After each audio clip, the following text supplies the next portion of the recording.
So the question always comes, especially for people that believe in creation and things of that sort, what about the dinosaurs that were here before human beings? Do we even believe in dinosaurs? What about the disgusting little creatures and critters? Why did Allah subhanahu wa ta'ala create them? And what do we have to say about them? First of all, the most beneficial aspect when you're speaking about the creation of the animals is that which relates to us. And what that means is, Ibn al-Qayyim rahimahullah ta'ala said, Allah created us as human beings between the angels and the animals. And so you have angels that have absolutely no desire, no will. Their sole purpose is to worship Allah subhanahu wa ta'ala. Their sole existence is just to worship Allah subhanahu wa ta'ala. And so they're free from those desires. And then you have on the other side, the animals, on the far end of the other spectrum, the animals who don't have those, who don't have reasoning and don't worship Allah subhanahu wa ta'ala the way that the angels do. And they're just full of desires, unrestricted desires. And Ibn al-Qayyim rahimahullah said, we find ourselves in between. And what that means is if we incline towards our desires more, our unrestricted desires more, then we become like animals. And if we incline towards worship and reason, then we become like the angels.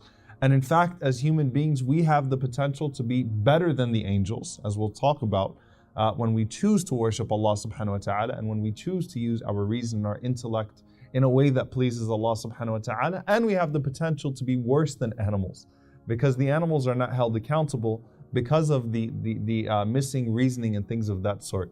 And so it's important for us to find ourselves in that spectrum. Where do we fall? Do we fall towards the soul that is at peace, the nafs that is at peace, the nafs al-mutma'inna, or a nafs al-bahima, the animal-like self, which is just territorial, desires intimacy and food and drink and so on and so forth. Now, when we talk about the chronological order of creation, Islam actually does clearly say that animals were created before human beings. This is established in authentic ahadith that the Prophet ﷺ said that Adam alayhi salam was the last of Allah subhanahu wa ta'ala's creation. And we'll talk about that inshallah ta'ala going forward. And in that is a sign that Allah subhanahu wa ta'ala has provided everything, has placed everything at our service. That when we come into existence as human beings, Allah subhanahu wa ta'ala has already created the scene. It's already there. Allah Azza wa Jal also says in the Quran, in Surah Luqman, Allah subhanahu wa ta'ala says, خَلَقَ السَّمَاوَاتِ بِغَيْرِ عَمَدٍ تَرَوْنَهَا وَأَلْقَى فِي الْأَرْضِ رَوَاسِيَ أَن تَمِيدَ بِكُمْ وَبَثَّ فِيهَا مِن كُلِّ دَابَةٍ. Allah subhanahu wa ta'ala said that He created the skies, the heavens without pillars that you see. And He's cast into this earth firmly set mountains so that it keeps it stable. And He spread throughout this earth all types of creatures. Okay, so Allah subhanahu wa ta'ala actually makes that clear in the Quran as well. Dabba means beasts, means any type of creature that you can imagine. And so we know that before we got to this earth, there were, all kinds of dinosaurs, beasts, and that's one of the crimes of the jinn, is that they didn't treat them well, as we spoke about previously. And you had roaches as well, and some of those disgusting little critters that existed. Actually, even before the dinosaurs, scientifically, they think that roaches existed millions of years before the dinosaurs. And so you ask yourself, why? All right, so if we establish that Allah subhanahu wa ta'ala put them there before us, and that there's benefit to them, why do we have roaches? Why do we have rats? Why do we have all these disgusting little creatures? And subhanAllah, when it comes to roaches, I grew up with roaches. I had roaches all over the place growing up. I remember there were times that I wouldn't actually go to the kitchen because I knew that there were going to be roaches there after 10 o'clock. That was their time and they took over. So especially with roaches, I guess this was a theological crisis for me. Why are there roaches in the world? Now the simple answer to that is that Allah made all of these animals as a form of rizq for you, as a form of sustenance for you. And He made them a form of sustenance for each other. And He made the insects sustenance for them. Okay, so you find that when a bird is alive, and subhanAllah, things change, circumstances change. When a bird is alive, it feasts on ants, it eats ants. When the bird dies, the ants eat the bird, right? So these animals and these creatures are sustenance for one another, they're rizq for one another, and Allah subhanahu wa ta'ala has it in perfect balance. And there are things that are even beyond our understanding.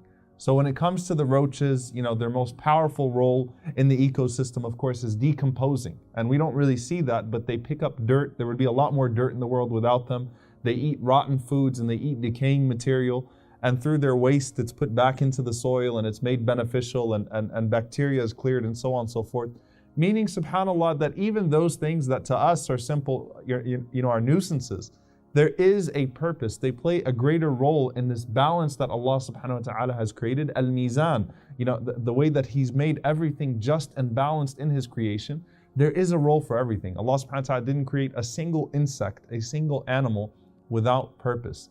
And subhanAllah, we find that the animals actually see things that we are incapable of seeing. And we spoke about this when we talked about the limitations of human beings and things of that sort.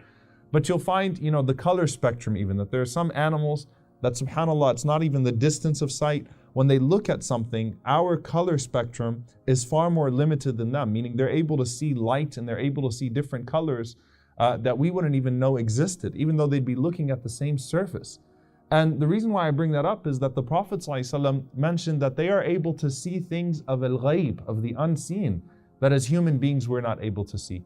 And the Prophet ﷺ gives us something beneficial in that regard. He says ﷺ that when you hear the crowing of the rooster, فَاسْأَلُ اللَّهَ مِنْ فَضْلِهِ فَإِنَّهَا رَأَتْ مَلَكَ. When you see the crowing of a rooster, ask Allah subhanahu wa ta'ala for His blessings, because that rooster has seen an angel. And the Prophet ﷺ said, when you hear the braying of a donkey, then ask Allah subhanahu wa ta'ala for refuge, because that donkey, فَإِنَّهُ رَأَ شَيْطَان, that donkey has seen a devil. So subhanAllah, these animals, even from their noises, there's a blessing for us. One of the times of accepted dua is the time when a rooster crows, because the Prophet ﷺ says that it's seen an angel, it's seen a light source that Allah subhanahu wa ta'ala created that we are incapable of seeing. Now, something else that we find that Allah subhanahu wa ta'ala has given us through these animals is that taking care of these animals, can either be our ticket to paradise or it could be our ticket to hellfire. And this is something very powerful, because the Prophet ﷺ mentioned to us the woman that was actually a prostitute, a zania, and she came across a dog that was thirsty, and she felt compassion for that dog, and so she took her shoe and she filled it with water and she gave water to that dog. And subhanAllah, I often ask myself, if the Prophet ﷺ said that Jannah was given to that woman for the sake of that she was forgiven for her sins, and Jannah was given to her on the basis of that, what would most religious people do? They'd say, if a dog came by, this is najas and that, this is impure, they try to kick it out the way and so on and so forth.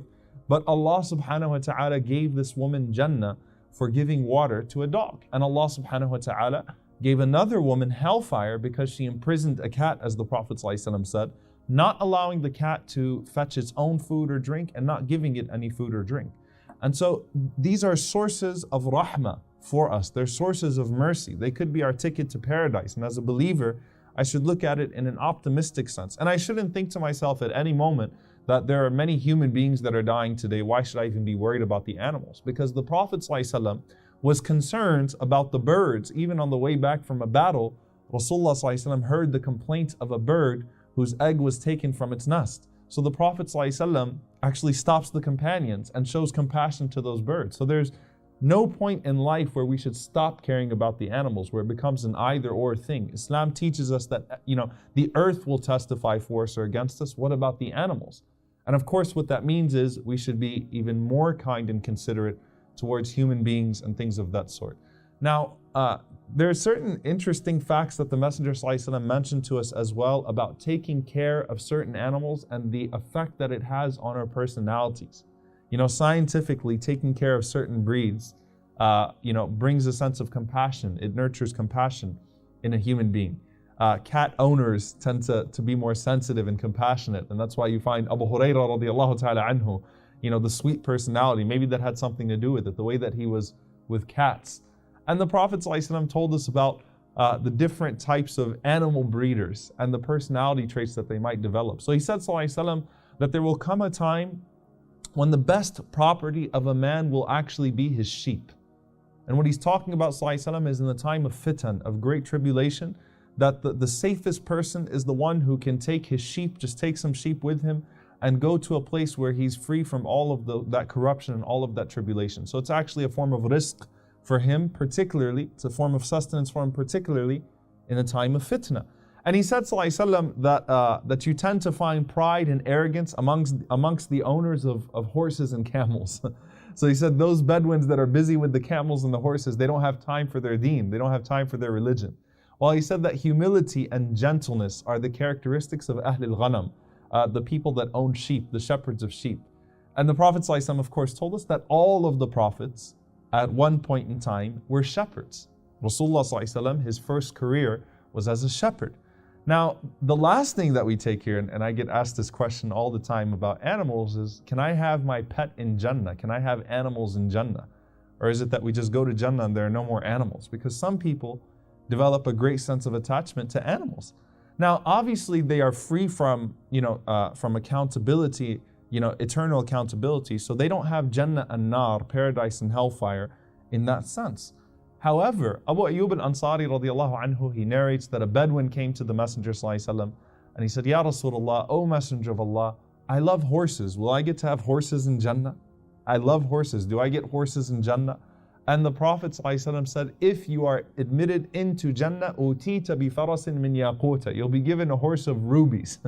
And that horse would be brought to you with 2 wings, and it will carry you wherever you want it to carry you. So yes, you can have animals in Jannah as well if you love them that much. And we ask Allah subhanahu wa ta'ala to enter us into Jannah to be able to have those animals. Allahumma ameen.